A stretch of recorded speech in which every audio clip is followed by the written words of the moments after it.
What is going on, guys? It is WrestleGamia here, back with another video. WWE 2K20 was a game so bad that people can't stop talking about it, making videos about it, or exiting 2K in droves. Join us now as WrestleGamia looks at the latest news on WWE 2K20 and why workers have walked out on the company in disgust, and it's also put WWE 2K21's future in doubt.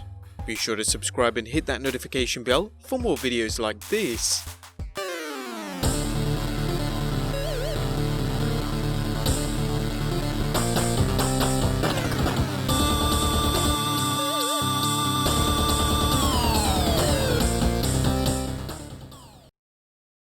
Now, in case you were one of the lucky people who didn't buy 2K20, you saved yourself from a buggy game that is best described as a complete show, and one that's so bad that Take-Two Interactive Software president Karl Slatoff admitted the game's shortcomings during a financial earnings call.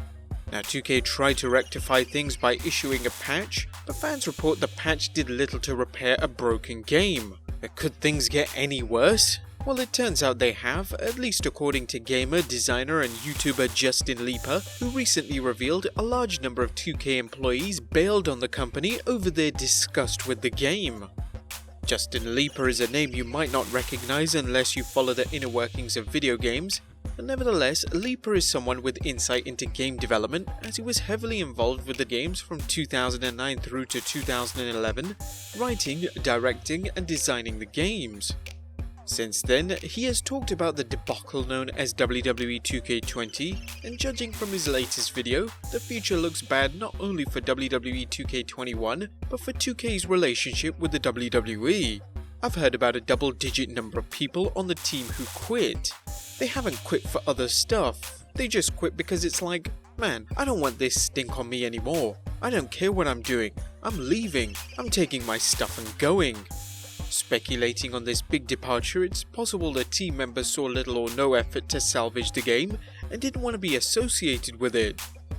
If a corporate culture is this bad, it seems to reason they would want to work somewhere else where quality is prized and their reputation is not ruined by a mentality of profit by any means possible, even when a game is clearly not ready for release. Things don't look good for the future of the WWE 2K series if Leeper's report is accurate, and there may not be a good wrestling game, WWE or otherwise, for some time. In his video, Leeper seems doubtful about the chances of 2K going back to Yuke's, the developers largely credited with 2K's success but who were cut loose during the production of 2K20. As for a Yuke's wrestling game, he predicts it'll take time to work on any wrestling game, especially since 2K owns the game engine used in WWE 2K games. Be sure to check out our recent video on the possibility of an AEW video game. But to make matters worse, Leeper believes 2K20's failure is only going to lose money for the development of its sequel.